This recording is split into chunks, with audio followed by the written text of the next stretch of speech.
RFA 5억 앵커, 한국 정부는 북한의 평창 동계올 림픽 참가 과정에서 대북 제재 위반 논란이 없도록 국제사회와 긴밀히 협력하겠다고 밝혔습니다. 이와 함께 남북 대화 진행 상황을 미국 정부에 설명하고 공조 방안을 논의했습니다.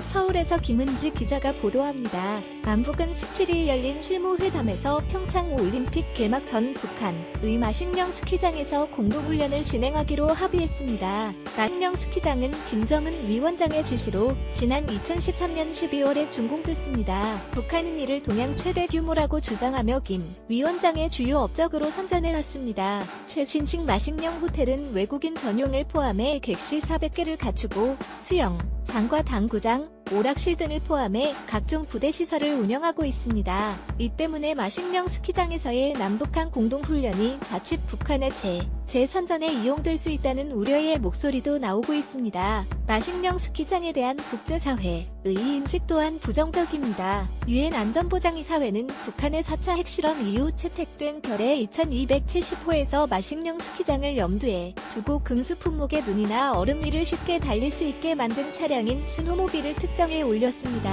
이 같은 지적에 대해 한국 정부는 북한의 평창 올림픽 참가와 관련해 대해 북제재 위반 논란이 발생하지 않도록 추진하겠다는 방침을 밝혔습니다.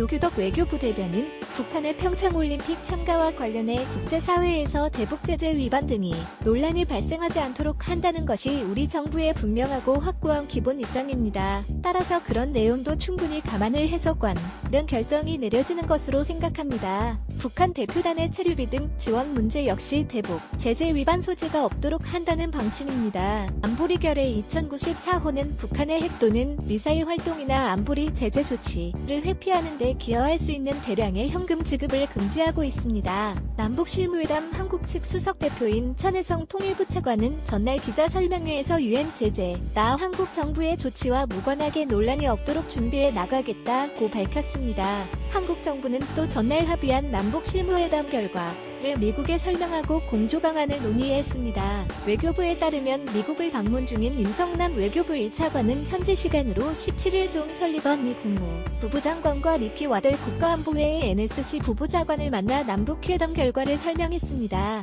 양측은 남북 대화가 북한의 비핵화 대화로 이어질 수 있도록 긴밀히 공조해 나가기